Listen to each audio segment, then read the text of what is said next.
All right boys. ये video जो है काफ़ी लंबी होने वाली है क्योंकि इसके अंदर बहुत सारी चीज़ें हैं जो आप लोगों को सही से समझनी है। और थोड़ा जो इंतज़ार किया था हमने वो इसीलिए किया था ताकि जितने भी सेशंस हुए हैं, जितने भी वीडियोज़ इससे पहले डाली हुई हैं, वो सारे कंसेप्ट्स वगैरह वो आप लोगों को बिल्कुल समझ आ जाए। जब वो आपको बिल्कुल समझ आ जाएँगे तो फिर होता क्या है उससे कि आपका बिल्कुल जो बेसिक है इस कंसेप्ट का, वो बड़ा मज़बूत हो जाता है। उसके बाद फिर आप जब उसके ऊपर बिल्ड करते हो तो आपके लिए आसानी हो जाती है कि आप बाकी चीज़ें समझ सको। दूसरा ये कि पिछले कुछ दिनों में वीडियोज़ ये तो पहले डालनी थी मुझे, लेकिन वो इसलिए भी नहीं हुआ क्योंकि मुहर्रम का टाइम है। आप में से तो बहुत सारे लोग हो बिल्कुल 2 नंबर हो, आपको पता ही नहीं मुहर्रम क्या होता है। तो लिहाज़ा सारा दिन बैठे हो ट्रेड ये वो हिसाब-किताब इन चीज़ों में लगे हो। तो बिल्कुल गलत बात है, टोटल बिल्कुल ख़ैर पर्सनल मामला है आप लोगों का लेकिन बिल्कुल गलत बात। तो उसकी वज़ह से भी टाइम लगा है और मगर फिर मैंने सोचा कि डाल दूँ। आज भी नहीं डाल रहा था, कल भी नहीं डालना था, परसों डालना था फिर इसको। लेकिन फिर मैंने सोचा कि भई इसको डालो, ख़त्म करो, फ़ारिग करो। बहरहाल, पहली चीज़ आईपीए के बारे में याद है अगर किसी को तो मैंने जब कहा था कि आईपीए आप लोगों को सीखने को मिलेगा शायद याद हो शायद ना हो। तो आईपीए बेसिकली होता है irregular price action. Irregular price action को जो है वो आईपीए बोलते हैं। अब आईपीए के अंदर बाकायदा पूरा स्ट्रक्चर आता है जैसे कि आपके पास होता है ना एसपीएएस में, यानी सीक्रेट प्राइस एक्शन स्कीमेटिक्स में जो है आपके पास पूरा स्ट्रक्चर होता है। इसी तरह आपके पास जो है आईपीए में पूरा स्ट्रक्चर होता है। तो आईपीए कोई ऐसी चीज़ नहीं है कि फ़र्ज़ करो आप कहो कि यार लेट्स से कि बस प्राइस ऐसे ऊपर नीचे गया, ऑर्डर ब्लॉक उठाया या जो भी है पता नहीं क्या, तो बस ये कोई ज़ोन है तो बस वो आपका आईपीए।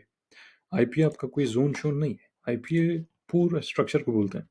अब उस स्ट्रक्चर के अंदर जो है वो आपके पास काफ़ी इर्रेगुलरिटीज़ आती हैं। उसकी वजह से जो है वो पूरा स्ट्रक्चर आईपीए कहलाता है। बहरहाल, तो यहाँ पे मैंने छोटा-सा उसका जो है वो बनाया हुआ है एक एग्ज़ाम्पल टाइप। तो इसके अंदर आप लोग देख रहे हो यहाँ पे क्या हुआ है कि हायर टाइम फ्रेम स्ट्रक्चर पे जब आप देखते हो मिसाल के तौर पे कि कोई ड्रॉप हुआ, उसके बाद लोअर हाई बनाया एंड देन ड्रॉप हुआ अगेन। तो ज़्यादातर लोगों का जो फ़ोकस होता है वो किस तरफ होता है भई, कि मिसाल के तौर पे अच्छा ये हमारा हाई था, उसके बाद यहाँ पे कोई लो बनाया, उसके बाद यहाँ पे लोअर हाई बनाया एंड देन प्राइस कंटिन्यू की सीधे नीचे गया। मगर ये काफ़ी नहीं है, क्योंकि इसके बीच में जो है बहुत कुछ हो रहा होता है, उसका ताल्लुक आपके हिस्टोरिकल प्राइस एक्शन के साथ होता है, जिसकी वजह से उसको जो है वो कहते हैं इर्रेगुलर प्राइस एक्शन। अच्छा, साथ में मैंने यहाँ पे क्या लगाया हुआ है कि भई आपका जब लो ब्रेक होता है तो उसका क्या मतलब है? एक तो ये ठीक है कि आपका डाउन ट्रेंड है, ये वो कन्फर्म हो गया वगैरह-वगैरह। नॉर्मल बेसिक स्ट्रक्चर तो ऐसे ही उसका मतलब ये है, ठीक है। लेकिन इसका मतलब इससे भी होता है या इसका ताल्लुक जो है वो आपके हिस्टोरिकल प्राइस एक्शन के साथ भी होता है, जिसका मतलब ये है कि अमूमन यहाँ पे क्या होता है कि लेट्स से इस जगह पे कोई ना कोई आपका जो है वो डिमांड एरिया था, डिमांड ज़ोन था या बुलिश ऑर्डर ब्लॉक था, जो भी कहो उसको। अब हुआ क्या है कि फॉर इंस्टेंस यहाँ पे जो है वो आपका माल पड़ा हुआ है। प्राइस आती है यहाँ पे नीचे, हम एक्सपेक्ट करते हैं कि यहाँ से जो है बाउंस करेगा। बाउंस से मुराद ये है कि मेबी जाके नया हाई-वाई बनाया गया जो भी है। होता क्या है कि उसके बाद ये सीधा नीचे आ जाता है। ठीक है जी? अच्छा, अब ज़रा मैं इसको हटाता हूँ। अच्छा, प्राइस जो है वो बिल्कुल सीधा यहाँ से नीचे आ जाता है। होता क्या है कि आपका प्रीवियस जो प्रीवियस लो होता है उसको ब्रेक करने के बाद जो पीछे आपके पास एक बुलिश ऑर्डर ब्लॉक है उसको टोटली इग्नोर करता है ये और उसके बाद सीधा नीचे आ जाता है। अच्छा, लो टाइम फ्रेम स्ट्रक्चर जो मैंने बनाया वो भी इसी का है। ये हाई टाइम फ्रेम के ऊपर है, मिसाल के तौर पे वीकली हो गया, डेली, मंथली, 3 डे वगैरह-वगैरह, ये उसके ऊपर है। फिर जब आप लो टाइम फ्रेम स्ट्रक्चर पे आते हो जिसका मतलब है कि भई इंटरनल स्ट्रक्चर्स। अब इंटरनल स्ट्रक्चर्स के अंदर आपके पास बहुत कुछ आ जाता है, जैसे कि 5 मिनट है, 15 मिनट है, आधा घंटा, 1 घंटा, 4 घंटे वगैरह-वगैरह, ये आपके इंटरनल स्ट्रक्चर्स में शुमार होते हैं। वहाँ पे आपको यही स्ट्रक्चर जो है वो इस किस्म का दिखता है, कि जिधर आप यहाँ पे तो सिर्फ़ एक लो बनाने के बाद एक हाई बनाया, वापस नीचे चला गया। इंटरनल स्ट्रक्चर्स के अंदर जो है वो आप लोगों को एक लो दिखेगा, फिर हाई दिखेगा, फिर नीचे लो बनाया, फिर उसके बाद लोअर हाई बनाया, फिर नीचे लोअर लो बनाया। उसके बाद क्या होता है कि सीधा स्ट्रेट ऊपर जाता है किस जगह पे? जिस जगह को हम बोलते हैं सोर्स ऑफ कंप्रेशन। ठीक है जी? अब ये भी नई चीज़ है, आप शायद किसी ने सुना ही नहीं है इसके बारे में और मोस्ट लाइकली नहीं सुना होगा। ये सारे हेज फंड्स के मामलात हैं। यहाँ पे सोर्स ऑफ कंप्रेशन है आपका। ये कौन-सी जगह है? ये वो वाली जगह है जो ये आपका इसको मैं हाइलाइट कर लेता हूँ। ये वाला ज़ोन है। ठीक है जी? इस वाले ज़ोन को आप बोलते हो सोर्स ऑफ कंप्रेशन। अच्छा, अब ये आता है इधर। उसके बाद यहाँ से आप देखते हो कि फाइनली आपके पास एक ठीक-ठाक किस्म का रिएक्शन होता है, जिसके बाद आपका ट्रेंड कंटिन्यूएशन होती है टुवर्ड्स द डाउन साइड क्योंकि ये बेयरिश सेटअप है, तो ज़ाहिर है प्राइस नीचे जाती है, राइट? अब ये जो बीच-बीच में 2 बने हुए जिसको ऑर्डर ब्लॉक टाइप भी समझा जाता है या ऑर्डर ब्लॉक कह सकते हैं इसको, स्पेशली नीचे वाले को। अब यहाँ पे हुआ क्या है कि इसने स्ट्रेट अवे इसको जो है वो इग्नोर किया है और सीधा नीचे आ गया। अब लोग समझते हैं बाज़ औक़ात कि भई जो मैंने मैनिपुलेशन का आप लोगों को सिखाया भी था, बिल्कुल बच्चों वाले अल्फ़ाज़ में, बच्चों वाले तरीके में ताकि सबको समझ आ जाए कि भई इन केस अगर आपकी बुलिश मैनिपुलेशन होती है या बेयरिश मैनिपुलेशन होती है ऑर्डर ब्लॉक में, तो उसका मतलब ये नहीं कि ऑर्डर ब्लॉक जो है वो नकारा हो। उसका सिर्फ़ मतलब ये है कि अगर वो बुलिश ऑर्डर ब्लॉक था और उसको रिस्पेक्ट नहीं किया प्राइस ने और उसके बाद जो है वो सीधा नीचे चले गया, अब जब ऊपर आएगा तो वो रेज़िस्टेंस बन जाएगा। ठीक है जी? 12 अब आ जाओ ज़रा इधर। जब आप इधर आते हो क्या नाम है इसका? इसको मैं सही करूँ ज़रा, ऐसे। अब जब आप नीचे आते हो या सॉरी उसको और जो आप अगर कोशिश करते हो या चाहो कि आप उसको और क्लियर करो अपने लिए कि उसके बाद होता क्या है? क्योंकि यहाँ पे ख़त्म नहीं हुआ पूरा स्ट्रक्चर आपका या पूरा आपका ट्रेंड यहाँ पे ख़त्म नहीं हुआ है। इसके बाद और भी बहुत कुछ होना है, और भी ऊपर जाना है, और भी नीचे जाना है, तो वो कैसे समझेंगे? वो आप इस तरह समझते हो कि यहाँ पे तो इसने टोटल इग्नोर किया हमारा पिछला जो ऑर्डर ब्लॉक था आपका, जो सप्लाई ज़ोन है, उसको टोटल यहाँ पे इसने इग्नोर किया इस जगह पे। ये मैंने इसी वजह से साथ-साथ टेक्स्ट लगाए हुए इसके, ताकि लोगों को समझ आ जाए। ये हम इस एरिया की बात कर रहे हैं, ठीक है जी? अच्छा, इस जगह पे क्या हुआ? पहला तो सेम है हमारा, बिल्कुल नीचे आया, लो, लोअर हाई, उसके बाद लोअर लो, लोअर हाई, उसके बाद नीचे एंड देन स्ट्रेट अवे गया हमारा सोर्स ऑफ कंप्रेशन पे। आप इसको कहो कि ऑर्डर ब्लॉक, फ्लैग ज़ोन आसान हो जाता है आपके लिए और उसके बाद स्ट्रेट अवे नीचे आया, दोबारा से, ठीक है? यहाँ से स्ट्रेट ऊपर गया, इस ज़ोन को हमने टोटल इग्नोर किया है। फिर उसके बाद स्ट्रेट वापस नीचे आया, फिर से इस ज़ोन को टोटल इग्नोर किया है, ठीक है? तो ये ना ही आपका सप्लाई डिमांड बना, ना ही आपका डिमांड सप्लाई बना। इसका क्या मतलब है? जब स्ट्रेट हो जाए, जैसे मैंने पिछली वीडियो में ज़िक्र किया इसका, ये जो अभी रिसेंटली डाला था 1-2 दिन पहले, उसके अंदर आप लोग देखो कि एग्ज़ैक्टली इसी चीज़ के बारे में मैंने बात की। अब प्राइस जो वापस ऐसे सीधा नीचे आ जाता है, तो इसका क्या मतलब है कि इस दफ़ा जब आएगा डेफ़िनिटली फिर ये वाली प्राइस जो है वो प्राइस को होल्ड करेगा। यस, ये वाला ज़ोन जो है वो प्राइस को होल्ड करेगा और उसके बाद फिर प्राइस यहाँ से रिजेक्ट होके वापस नीचे आता है जिधर ये माल उठाता है। तो ये जो एरिया पूरा इधर है, इधर से लेके मैं इसको हाइलाइट करता हूँ, इस ज़ोन से लेके इस ज़ोन तक ये जो हुआ है कि जिधर टोटल बिल्कुल रिस्पेक्ट नहीं किया उसको, इसका मतलब ये है कि यहाँ पे आपका प्योर मैनिपुलेशन हो रही है। जिधर लोग समझते हैं कि हाँ भाई हमारा सप्लाई ज़ोन है, चलो भाई शॉर्ट मारो इसको। और उसके बाद कुछ लोग समझते हैं चलो भाई अभी यहाँ हमारा डिमांड ज़ोन बन जाएगा, चलो भाई लॉन्ग करो। लेकिन नहीं, ना ऊपर की तरफ आपको रिस्पेक्ट करने को दिखा है यहाँ पे, ना ही नीचे की तरफ। लेकिन जैसे ही इसका ट्रिक क्या होता है? इसका ट्रिक ये है कि जब आप देखो कि आपका सोर्स ऑफ कंप्रेशन को भी उठा लिया और उसके बाद आपका ऑर्डर ब्लॉक फ्लैग ज़ोन भी हो गया। जब ये दोबारा से एक फ्रेश लो बनाएगा, ठीक है? मैनिपुलेशन के बाद जब ये फ्रेश लो बनाता है, उस टाइम पे हमारे पास एक कन्फर्म हो जाता है कि ये ज़ोन जो है, वो ही वजह है इसकी कि जिसकी वजह से आपका फ्रेश लो बना है। समझ रहे हैं? इसकी वजह से ये हमारे पास कन्फर्म हो जाता है कि इस लेवल में माल पड़ा हुआ है डेफ़िनिटली, कि जिसकी वजह से इतना प्रेशर था कि हमने नया लो बनाया, नहीं तो हम नया लो बनाते नहीं। अगर हम नया लो यहाँ पे नहीं बनाते, तो क्या होता कि प्राइस उसके बाद दोबारा से ऊपर जाती, इस एरिया को बिल्कुल रिस्पेक्ट नहीं करती। लेकिन क्योंकि हमने नया लो बनाया, अब हमारे पास कन्फर्म हो जाता है कि जैसे कि समझे कि स्टेप 1 ये और स्टेप 2 ये कि जिधर ये अभी जाके उसको रिस्पेक्ट करेगा और वहाँ से प्राइस रिजेक्ट होके फिर उसके बाद कंटिन्यू करेगी back towards the down side. ठीक है जी? अच्छा। अब आ जाओ ज़रा आप लोग इधर अपना बल्कि इधर चार्ट में। अच्छा, हम यहाँ से शुरुआत करते हैं इसकी। सबसे पहली चीज़ है जो मैंने पूरा यहाँ पे रेक्टेंगल का बॉक्स यहाँ पे लगाया हुआ है। यहाँ पे हमारे पास सोर्स ऑफ कंप्रेशन है, यहाँ पे हमारे पास डिमांड ज़ोन है और यहाँ पे हमारे पास जो है flag zone at the same time. Flag zone जिसको याद है तो मैंने कहा था कि अमूमन आपके सपोर्ट के ऊपर और जो है वो क्या नाम है, रेजिस्टेंस के नीचे जो है वो आपके पास फ्लैग ज़ोन बनते हैं जो कि थोड़ा कंसोलिडेशन टाइप दिखते हैं। और फ्लैग ज़ोन की मुख्तलिफ इकसाम है, डिपेंड करता है कि आप किस सिचुएशन में उसको देख रहे हो, कैसे एनालाइज़ कर रहे हो वगैरह, वगैरह।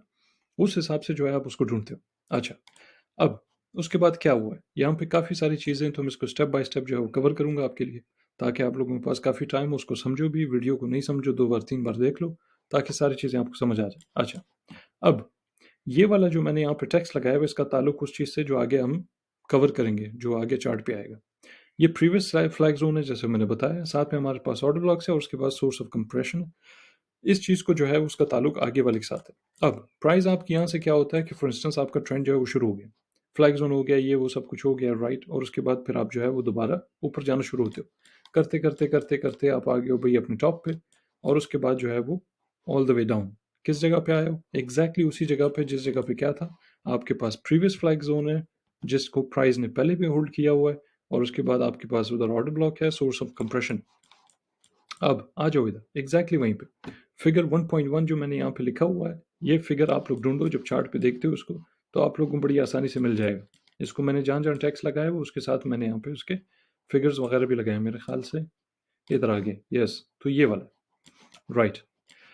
अब यहाँ से दोबारा हमने देखा है कि प्राइस ने इसको रीटेस्ट किया है और एग्जैक्टली इसी जगह से फिर ये वापस बाउंस करके ऊपर गया है। जब ये ऊपर गया है तो ऑन द वे अप जैसे हमने सीखा है कि वहाँ पे भी आपके पास ऑर्डर ब्लॉक्स, डिमांड जोन, ये सारी चीज़ें बन जाती हैं जो कि हमारे पास बनी है इस जगह पे। और उसके बाद प्राइस जो है वो कंटिन्यू किया है ऑल द वे अप। हमारे पास यहाँ पे डबल टॉप बना हुआ है। डबल टॉप से मुराद इक्वल लो या sorry equal high. Equal high के साथ साथ हमने देखा है कि ट्रेंड एग्जॉशन है। अब ट्रेंड एग्जॉशन हमें कैसे पता चलता है? एक तो बजात खुद जब हम इक्वल लो के बाद या इक्वल हाई के बाद इक्वल लो में पंप और इक्वल हाई में जो है वो हम जब डंप देखते हैं या करेक्शन होता है तो उसका बजात खुद मतलब यही होता है कि वहाँ पे आपका ट्रेंड एग्जॉशन। दूसरा तरीका उसका ये है कि आप देखते हो कि जब आप पहले टॉप पे देखते हो, फॉर इंस्टेंस इसका प्राइस है 0.4495 तो तकरीबन 45 सेंट। 45 सेंट के बाद जब दूसरा इसने हाई बनाया जो कि लोअर हाई है वो इसने बनाया 44.5 सेंट। ठीक है जी, तो कोई कोई 0.05 जो है वो नीचे इससे। अच्छा, अब होता क्या है कि जब आपका यहाँ पे इक्वल लो डिटरमिन हो जाता है और आपको पता चली है, इसको इन अदर वर्ड्स कहते हैं डिसीजन पॉइंट भी, लेकिन अमूमन डिसीजन पॉइंट के मुख्तलिफ इकसाम होते हैं। जैसे आपके एसपीए के मुख्तलिफ इकसाम है, एक बुलिश है, एक बेरिश है, एक मैनिपुलेशन वाला है, और बेरिश में भी मैनिपुलेशन वाला है, बुलिश में भी मैनिपुलेशन वाला है। इसी तरह फ्लैग जोन में भी है, इसी तरह आपके डिसीजन पॉइंट्स में भी जो है मुख्तलिफ इकसाम के बेरिश सेटअप का अलग है, बुलिश सेटअप का अलग है, और पूरे स्ट्रक्चर पर डिपेंड करता है कि क्या चल रहा है, उस हिसाब से आप उसको ढूंढते हो। मगर उस पर हम बाद में आएंगे ताकि आप कंफ्यूज ना हो। उसके बाद हमने देखा है क्या हुआ, प्राइस आई नीचे यहाँ पे। ठीक है, नीचे आने के बाद जो है वो प्राइस ने प्रीवियस अपना लो जो है वो ब्रेक किया, राइट। प्रीवियस लो ब्रेक, और यहाँ पे आपके साथ में डिमांड जोन भी है। इस डिमांड जोन को इसने रिस्पेक्ट किया है कई मरतबा, 4 5 6 7 जितने भी मरतबा जो भी है। उसके बाद हमने देखा है क्या हुआ। पहली बार जब इसने यहाँ से बाउंस मारा है तो हमें पता है कि भाई हम एक्सपेक्ट कर रहे हैं कि हमारा एक नया हाई हाई बने। अगर ये नया हाई हाई नहीं बनाता है, जिसकी वजह से हमने यहाँ पे ट्रेंड एग्जॉशन लिखा है या मैंने लिखा है इसको ताकि आप लोग समझ आए। अगर ये नहीं बनता है इसका मतलब ये है कि इसके अंदर इतना माल नहीं है कि ये प्राइस को पुश करे और प्रीवियस हाई को ब्रेक करके नया हाई बनाए।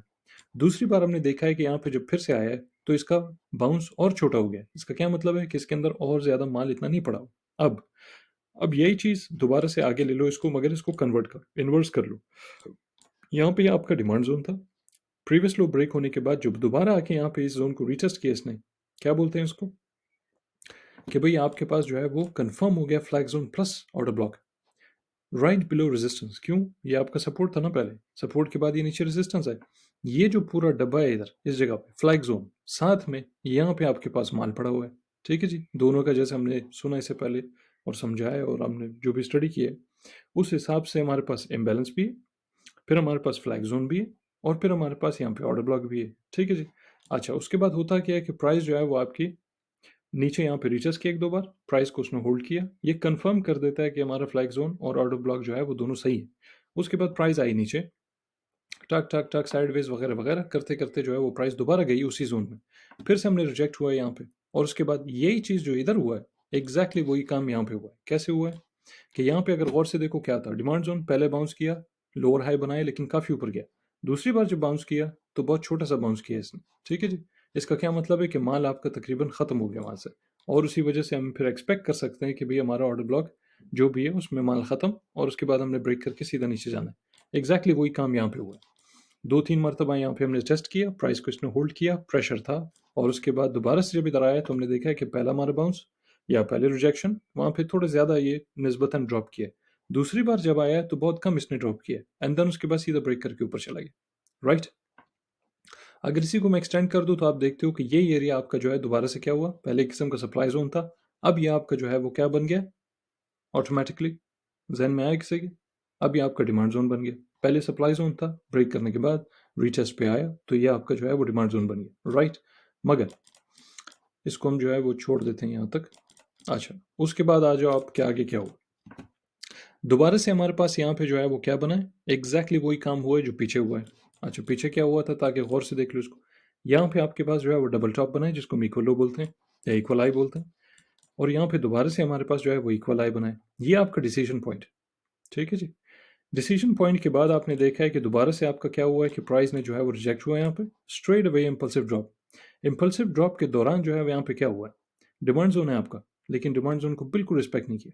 ठीक है जी। अब इस जगह से लेके इस जगह तक यू, अगर हम इसके ऊपर लाइन लगाएं और मैं इसको जो है वो थोड़ा सा इसको ऐसे करते हैं कि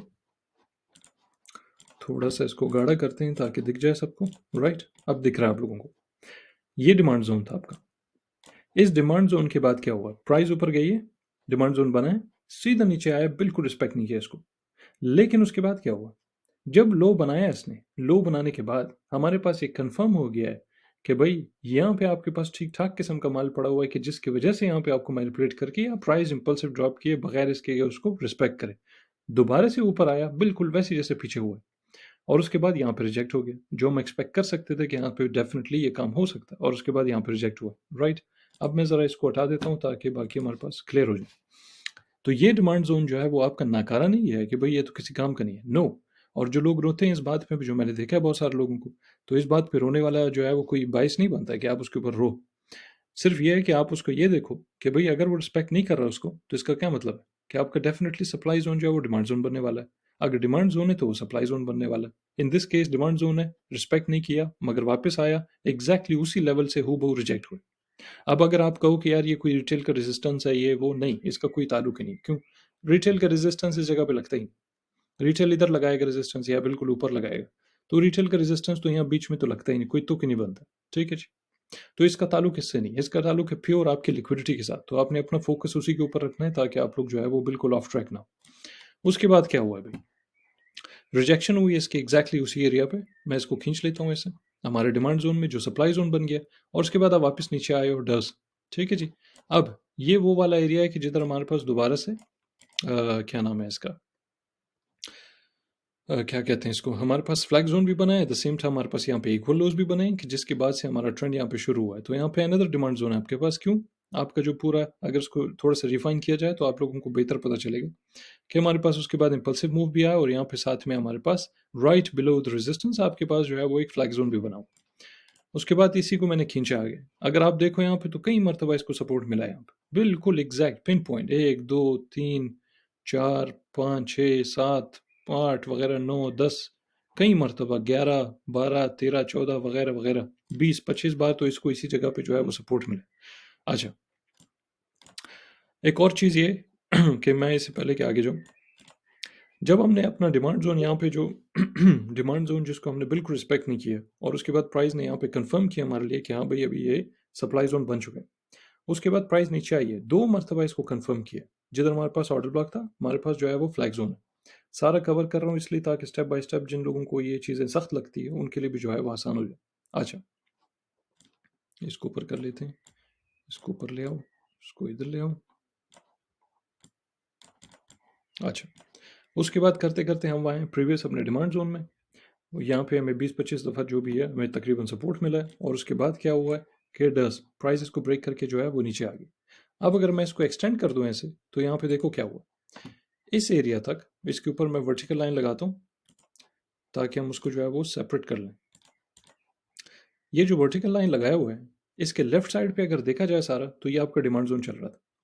अगर इसके राइट साइड पे ज़रा एक दफ़ा नज़र मारो तो इसका क्या मतलब, वही सप्लाई या डिमांड जोन जो है एग्जैक्टली वही आपका जो यहाँ पे सप्लाई जोन बन चुका है, बिल्कुल पिन पॉइंट। ठीक है जी, इसको ऐसे कर लेते हैं, बिल्कुल वही आपका पिन पॉइंट जो है वो काफ़ी अरसे के लिए आपका सप्लाई जोन बन गया। कई मरतबा 20-25 बार आपको वहाँ पे सपोर्ट दिया, इसी तरह यहाँ पे 2 फिर 3 4 5 6 7 8 9 10 11 जो भी है, ये तकरीबन 10-11 दफ़ा आप लोगों को यहाँ पे इसने रेजिस्टेंस जो है वो बन गया आपका। ठीक है जी, सप्लाई जोन बन गया। अच्छा, उसके बाद आ जाओ, ये याद है आप लोगों को जो मैंने पीछे जो मैंने पीछे एक फिगर बनाया था कि भाई आपका जो है वो फ्लैग जोन है, आपका डिमांड जोन है, वहाँ पे आपके पास ऑर्डर ब्लॉक्स भी हैं वगैरह वगैरह। मैं एक बार फिर से दिखाता हूँ ताकि आपके जहन में रहे। ठीक है, ये वाला जहाँ से हमारा पूरा ट्रेंड शुरू हुआ था। ठीक है जी, अब आ जाओ ज़रा हम चलते हैं इधर इसके ऊपर, क्योंकि प्राइस ब्रेक होने के बाद इस जगह पे आई।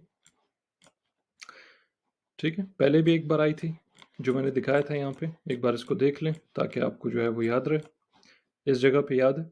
ठीक है जी, एग्जैक्टली उसी जोन में उसके बाद वापस ऊपर गया, और उसके बाद अब आगे आ जाओ, जब आप आगे आते हो तो आप देखते हो कि एग्जैक्टली पिन पॉइंट उसी एरिया में आके जितना भी उसका माल पड़ा था बिल्कुल बॉटम तक, वो सारा का सारा उठाने के बाद फिर दोबारा से यहाँ से ऊपर गया ये। ठीक है। और क्योंकि ये थोड़ा सा हाई टाइम फ्रेम में 4 घंटे, तो इन दिस केप आपके पास जो है वो इक्वल लो भी बना है। और इक्वल लो की वीडियोस तो सबसे पहले जो है मेरे ख्याल से मैंने बनाई थी, वो तो आप लोगों को पता ही होना चाहिए।